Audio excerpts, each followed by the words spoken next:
Hey guys, it's Bashar Zori, and I'm back with another speed paint. Um, so I called this one baby's face because it literally is a baby's face. Um, Clearly enough, you can tell by the fact that I just drew this really round circle with these two little, bumps that are coming out of the sides. So this round circle is obviously the face, as you can tell, and I'm not going to get any more literal than that. Obviously, it's a baby's face. Now, a couple of things I want to mention here, first of all, before we actually get into the speed paint. One is that this whole it takes practice to get your imagination on the canvas thing or on paper thing.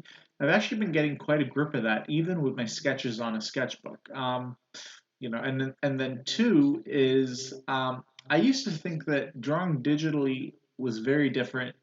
Um, Not different rather, but the same as drawing on a sketchbook because either way you're still kind of making contact with where you want to put a mark, be it a line or a shading or anything like that, a pattern or anything like that.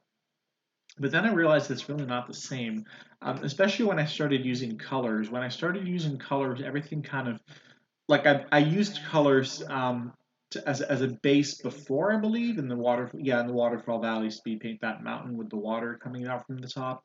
That I used colors to start off with, and this is another speed paint where I'm using colors to start off with.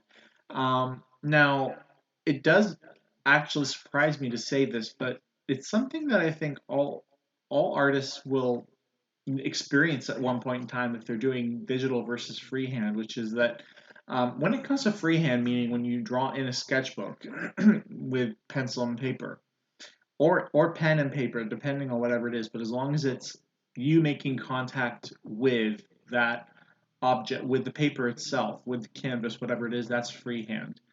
And usually it refers to sketching. It doesn't refer to like painting or anything like that. It refers to sketching. So when you do it freehand, um, it is actually quite a bit different than when you do it digitally. Now, I noticed that when I was doing this painting digitally, you know, there was a point where at the very beginning where I could actually like kind of, this sounds strange to say, but I could almost see where I wanted to put things. Almost like my idea of where I wanted things to go was much more clear than other paintings.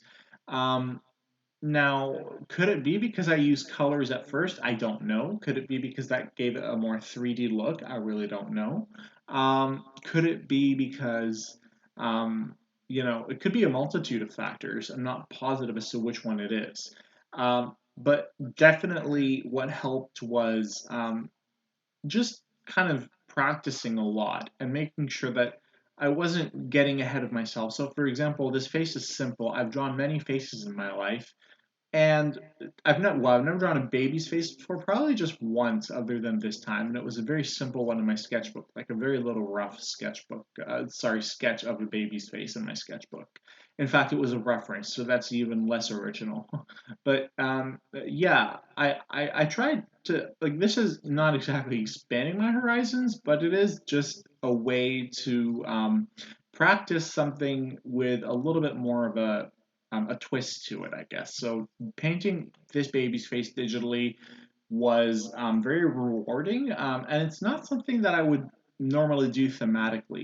It's not something I would say like it's not not that it's not my style. I guess my style is in this piece as it would be in any piece. It's my style.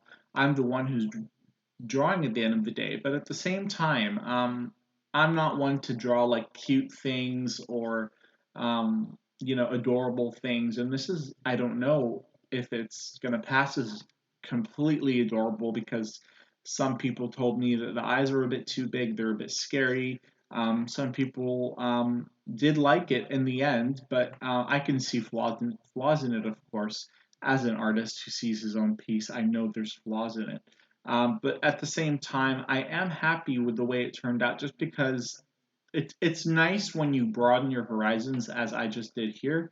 And I will give myself a little bit of credit here because it wasn't easy to come up with a sort of like a really good way of being original with a baby's face. I've never actually tried it before, so and I don't have a child. I don't look at babies' faces all the time. But this is the final picture, and I quite like the way it turned out. If you guys did, like and subscribe, and stay tuned for more videos. Take care. Bye bye.